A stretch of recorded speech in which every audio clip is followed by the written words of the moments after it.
సభాష్, బాగా నటించావు, గొప్ప నటివి. ఆ విషయం అందరికీ తెలుసు అత్తయ్య గారు, మీరే కాస్త ఆలస్యంగా తెలుసుకున్నారు. పిచ్చి తల్లి, నేను నీకంటే గొప్ప నటిని.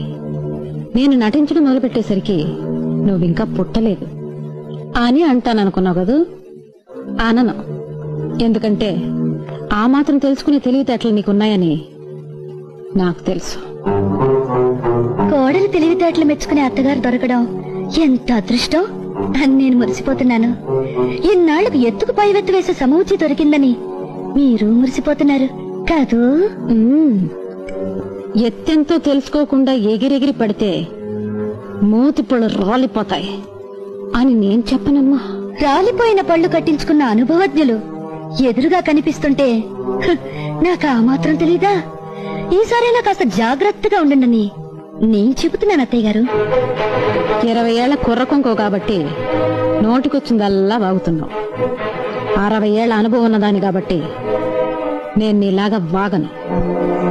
60 ఏళ్ల వయసు అవగానే రిటైర్ అయ్యి మూల కూర్చుని